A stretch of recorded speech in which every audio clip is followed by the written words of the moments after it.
నమస్కారం. సుమన్ టీవీకి స్వాగతం. అక్టోబర్ మాసంలో ద్వాదశ రాశుల వారికి ఎలా ఉండబోతుంది? నవగ్రహాల స్థితిగతులు ఎలా ఉన్నాయి? ఏ రాశుల వారు ఎటువంటి పరిహారాలని పాటించుకోవాలి? ఈ అంశాన్ని తెలియజేసేందుకు మనతో పాటు ఉన్నారు ప్రముఖ ఆస్ట్రాలజిస్ట్ మరియు వాస్తు వేదిక నిపుణులు దేవి ఉపాసకురాలు అయినటువంటి శ్రీమతి జయప్రద గారు మనతో పాటు ఉన్నారు. అమ్మని అడిగి మరిన్ని విషయాలు తెలుసుకుందాం. నమస్కారం. నమస్తే అమ్మ. శ్రీమాత్రే నమః. అమ్మ, ద్వాదశ రాశుల వారికి ఎలా ఉండబోతుందో తెలుసుకునే ముందుగా మనకి నవగ్రహాలు సంచారం అనేది ఏ రకంగా ఉంది, ఏ గ్రహాలు ఎటువంటి ఫలితాలను అందిస్తున్నాయో తెలియజేయండి. తప్పకుండా. సో గోచారంలో మనకి గురువు వృషభ రాశిలోని, మిథునంలో కుజుడు, తర్వాత కన్య రాశిలో మనకి బుధుడు, కేతువు, రవి కలిసి ఉండడం, తులారాశిలో శుక్రుడు, మీనరాశిలో రాహు, కుంభరాశిలో వక్రిస్తున్న శని భగవానుడు. సో ఈ కాంబినేషన్లో ఈ మాసంలో ఏంటంటే ఈసారి గోచారంలో ఈ గ్రహాలు ఎలా ఉన్నప్పటికీ కూడా సో గురువు అక్టోబర్ 9 వరకు వృషభ రాశిలో ఉంచి 10వ తారీఖు నుంచి వక్రగతికి చెందుతున్నాడు. అంటే ఆయన అక్కడే ఉండి వెనక్కి తిరిగి చూడడం. సో వక్రించడం, వెనక్కి తిరగడం. వక్రించడం అంటే మనకు మేషాన్ని మళ్ళీ మీనాన్ని అలా చూసుకుంటూ రావడం అనమాట.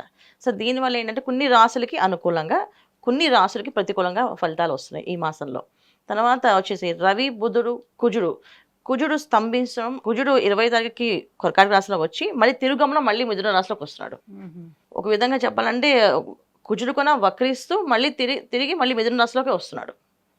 సో 20వ తారీఖు వరకు మిథునంలో ఉన్న కుజుడు కర్కాటకానికి మారుతున్నాడు. కర్కాటకం మారిన తర్వాత మళ్ళీ ఒక 20 రోజులకి మళ్ళీ ఆయన తిరిగి సింహంలో రావాలి కదా, ఆయన మళ్ళీ వెనక్కి వెళ్ళి మళ్ళీ మిథునంలోకి వెళ్తున్నాడు. సో మళ్ళీ వెనక్కి వెళ్ళి మిథునంలో ఉండడం వల్ల ఏంటంటే కొన్ని రాశులకి మళ్ళీ ప్రతికూలమైన ఇబ్బందులు, కొన్ని రాశులకి అనుకూలంగా ఉన్నాయి. చాలా కాలం అక్కడే ఉండడం జరుగుతుంది కుజుడు. అంటే ఇది నీ కుజస్తంభన అంటాం. సో కుజుడు ఒక్కొక్కసారి స్తంభించి అలా ఉండిపోతుంటాడు.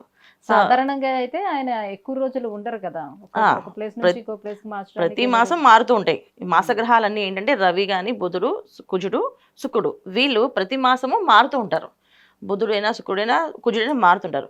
ఒక్కొక్కసారి ఏంటంటే కొన్ని రాశులు అంటే రవికి, చంద్రుడు తప్ప మిగతా అన్ని కూడా వక్రించే అవకాశం ఉంది. అంటే వెనక్కి తిరగడం కానీ, అలా స్తంభించి ఉండిపోవడం కానీ జరిగే అవకాశం ఏంటంటే ఈ గ్రహాలు శుక్రుడికి, కుజుడికి, గురువుకి ఇలా కాంబినేషన్ వీళ్ళకు ఉంటాయి. సో రవిచంద్రుడు ఎప్పుడు కూడా వక్రించారు, వాళ్ళు ముందుకే వెళ్తారు. ముందు గమనం కానీ వెనక అనేది రాదు. సో మిగతా రాశుల్లో మాత్రం ఈ ప్రభావం అనేది ఉంటుంది. అయితే ఈ ప్రభావం ఎప్పుడు దాకా ఉంటుంది అంటే ఒక్కొక్కసారి అవి చెప్పలేము అనమాట. అవి స్తంభిస్తే అవి ఎక్కువ కాలం, సంవత్సర కాలం కూడా ఉండే అవకాశాలు ఎక్కువగా ఉంటాయి. అది కుజుడైనా, గురువు వక్రించినప్పుడు కూడా ఒక్కొక్కసారి రేపు గురువు వక్రించేది 119 రోజులు ఉంటున్నాడు ఆయన వక్రించి. సో ఈ 119 రోజులు అంటే దాదాపు మనకి 3 నెలలు 15 రోజుల పైనే, మనం 3 మాసాలు మనం చూసుకోవాలి. సో ఈ 3 మాసాల్లో కొన్ని రాశులకి అనుకూలమైన ఫలితాలు, కొన్ని రాశులకి ప్రతికూలమైన ఫలితాలు వస్తాయి గురువు వక్రించడం వల్ల. ఇప్పుడు గురువు ఉండడం వల్ల ఎటువంటి ఇబ్బందులు అయితే ఎదుర్కొంటున్నామో అలాగే కుజు స్తంభన కూడా అలాంటి ఇబ్బందులే ఉన్నాయి. సో ఈ మాసంలో అది కూడా జరుగుతుంది కనుక కొన్ని రాశులు వాళ్ళకి అనుకూలంగా, కొన్ని రాశులు ప్రతికూలంగా ఇబ్బంది పడే అవకాశం ఉంది. సో కుజుడు స్తంభించడం దాదాపు మనం లెక్క వేసుకుంటే 119 రోజులు గురువు అనుకుంటే కుజుడు ఇంకా ఎక్కువే ఉన్నారు. వచ్చే ఏడాది వరకు మే, జూన్ వరకు ఆయన అక్కడే స్తంభించినట్టుగా కనిపిస్తున్నాయి మిథునంలోనే. సో దానివల్ల చాలా వరకు ఇబ్బందులు పడే అవకాశం ఎక్కువగా ఉంది. సో ముఖ్యంగా మిథున రాశి వాళ్ళకి ఇబ్బందిగా ఉంటుంది. సారి గోచార ఫలితాలు మనకి కొంతమందికి మేలు జరగచ్చు, కొంతమందికి కీడు జరగచ్చు, కొంతమందికి అదృశ్య యోగాలు, రాజయోగాలు రావచ్చు. ఇవన్నీ జరిగే అవకాశం ఈ మాసంలో చాలా రాశుల వాళ్ళకి ఉన్నాయి. అమ్మ, మీనరాశి వారికి ఈ అక్టోబర్ మాసంలోని ఏ గ్రహాలు అనుకూలంగా ఉన్నాయి, ఏ గ్రహాలు ప్రతికూలంగా ఉన్నాయి, ప్రతికూలంగా ఉన్నటువంటి ఈ గ్రహాల కోసం ఎటువంటి పరిహారాలను కూడా పాటించుకోవాలి? తప్పకుండా నాన్న. సో మీనరాశి వాళ్ళకి ఈ మాసంలో ఆ గ్రహాల అనుకూలత అనేది ఎక్కువ, ప్రతికూలం ఎక్కువ ఉన్నాయి. అనుకూలం అనేది 2 గ్రహాలు ఉన్నాయి. కుజుడు మంచి ఫలితాలు ఇస్తున్నాడు కాస్త, తర్వాత వీళ్ళకి మంచి ఫలితాలు ఇచ్చేది బుధుడు. సో కుజుడు ప్లస్ బుధుడు అంటే కుజుడు, బుధుడు మంచి ఫలితాలు ఏమేమి ఇస్తా అంటే కుజుడు వల్ల వచ్చేది ఏంటంటే కుటుంబంలో బంధుమిత్రులతో కలవడము, విహారయాత్రలు, తర్వాత తీర్థయాత్రలు చేయడానికి అవకాశము, వీరింట్లో శుభకార్యాలు జరగడము, శుభవార్తలు వినడము, సంతాన భాగ్యము, ఎప్పటి నుంచో సంతానం లేదు అని ఇబ్బంది పడేవాళ్ళు సంతాన భాగ్యము, భార్యాభర్త మధ్య సమస్యలు ఉంటే ఆ సమస్యలు తీరి ఒక కొలిక్కి రావడము, అవి ఈ మాసంలో మీనరాశి వాళ్ళకి ఎక్కువగా ఫలితాలు ఉన్నాయి.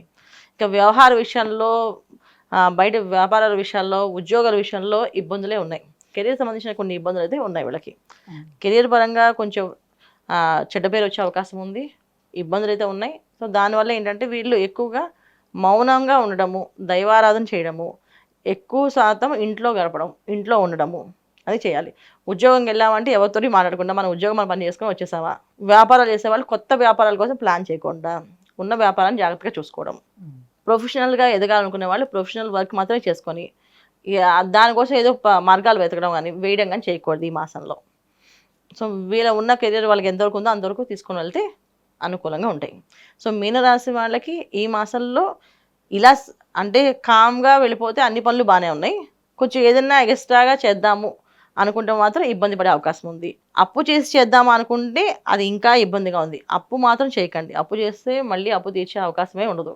అది చాలా ఇబ్బంది పడే అవకాశం ఉంటుంది. అందుకని అప్పులు చేసి ఏ పని చేయకుండా అప్పు అనేది చేయకుండా ఉండడం మంచిది, ఉత్తమమైన ఫలితాలు వీళ్ళకి. ఎందుకు అంటే కుజుడు ఎప్పుడైతే చతుర్థ స్థానం నుంచి పంచమ స్థానానికి వెళ్తున్నారో ఏదో ఒక విషయంలో ఖర్చులు వస్తూనే ఉంటాయి. ఆ ఖర్చుల కోసం ఏదో ఒక రూపాయి అప్పు చేసాం అనుకోండి, ఆ అప్పు తీర్చకుండా అయిపోయే పరిస్థితి వస్తుంది. సో అందుకని వీళ్ళు ఈ మాసంలో నామస్మరణ, మౌనంగా ఉండడము, హాయిగా బంధువులతో, ఇంట్లో వాళ్ళతో, స్నేహితులతో, సన్నిహితులతో కలిసి ఉండడము, ఇవన్నీ చేసుకోవచ్చు. సాత్వికమైన పనులన్నిటికీ అనుకూలంగా ఉంది. సాత్వికం కాని పనులకు వెళ్తే మాత్రం ఇబ్బంది పడే అవకాశం ఉంది. అంటే ఎటువంటి వ్యాపారాలు నార్మల్గా చేసే వ్యాపారాలు అందరికీ బాగానే ఉన్నాయి. ఐరన్ సంబంధించిన బిజినెస్, సిమెంట్ సంబంధించిన వ్యాపారాలు, మెడికల్ సంబంధించిన వ్యాపారాలు చేసే వాళ్ళకి ఇబ్బందులు ఉన్నాయి. పేరు ప్రఖ్యాతులు పోయే అవకాశం ఉంది, లాస్ వచ్చే అవకాశం ఉంది, నష్టపోయే అవకాశం ఉంది. సో ఎక్కువగా చూస్తే ప్రతికూల ఫలితాలే ఎక్కువగా కనిపిస్తున్నాయి కాబట్టి మరి ఎటువంటి పరిహారాలని పాటించుకోవాలి, దైవారాధన చేసుకుంటే కొంచెం బెటర్గా ఉండే అవకాశం ఉంటుంది? జన్మంలోనే రాహు ఉన్నాడు. దానివల్ల ఏంటంటే ఒక తెలియని బద్ధకము, తెలియని ఇబ్బంది, ఆలస్యము, అంటే ఒకవేళ పొద్దున్నే లేచి చేద్దాం అనుకున్నా లేవలేకపోవడము, చేయలేకపోవడము, ఒకవేళ చేద్దామని అనుకున్న ఆరోగ్యం సహకరించకపోవడము, అనారోగ్య సమస్య రావడము, ఏదో ఒక ఇబ్బంది వచ్చి వెళ్ళడం ఏమైనా ఉంది. సో వీళ్ళకి ఎక్కువ ఏంటంటే హనుమాన్ చాలీసా చదవడం, ఆంజనేయ స్వామి ప్రార్థన చేయడం, హనుమాన్ చాలీసా పొద్దున్న లేచి 11 సార్లు పారాయణ చేయడం వల్ల అనారోగ్య సమస్య నుంచి బయటపడే అవకాశం ఉంది. ఇబ్బంది, బద్ధకం వదిలించే పని ఉంది. ఎందుకంటే తెలియని బద్ధకాన్ని ఇస్తాడు రాహు ఎప్పుడు కూడా. మనకి తెలియదు, చూస్తూ చూస్తూ ఇప్పుడే బయలుదేరుతా అని చెప్పి అలా కూర్చుని ఏదో ఫోన్ మాట్లాడుకుంటూ తెలియకుండా ఆ ఫోన్ గంటలు మాట్లాడేస్తుంటాం. ఎవరికి అడ్వైస్ ఇస్తామో తెలియదు, ఎందుకు అడ్వైస్ ఇస్తున్నామో తెలియదు, తెలియకుండానే మాట్లాడుతూ వెళ్ళిపోతుంటాం. అదొక ఆలస్యం, అది కూడా బద్ధకం కింద లెక్కేసుకోవాలి, అది కూడా వ్యసనం కింద లెక్కేయాలి. అడగకుండా సలహాలు ఇవ్వడం. తర్వాత పూజ విషయంలో చేద్దాం అనుకొని పూజ దగ్గర దీపారాధన చేయడానికి పొద్దున్న 6 గంటలకు ప్రారంభం చేసి చేస్తాను ఏదో ఒక ఫోను, ఏదో ఒక రీలో చూసుకుంటూ ఉండిపోయి 12-12కి 1 గంటకి చేసేటప్పుడు కూడా అవకాశాలు ఉన్నాయి. అలాంటి పనులు చేయకుండా సూర్యోదయం పూర్వ నిద్ర లేచి స్నానం ఆచరించి చక్కగా దీపారాధన చేసి హనుమాన్ చాలీసా చదివితే అన్ని పనులు అనుకూలంగా జరుగుతాయి.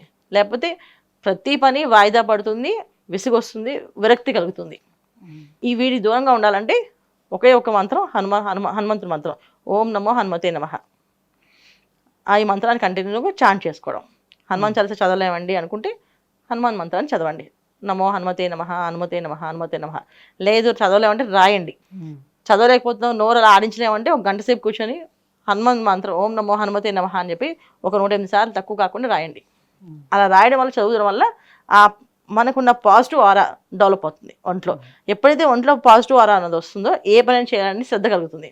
లేకపోతే ఈ రాహు ఒక మాయలో పడిపోయి మనం ఇబ్బంది పడుతూ అలాగే నడుస్తూ ఉంటుంది. అబ్బాయి అక్టోబర్ మాసము మీనరాశి వారికి ఎలా ఉండబోతుంది, ఎలాంటి పరిహారాలను పాటించుకుంటే ఇంకా ఉత్తమంగా ఉంటుంది, ఈ విషయాన్ని తెలియజేసినందుకు ధన్యవాదాలు. నమస్తే అమ్మ. శ్రీమాత్రే నమః.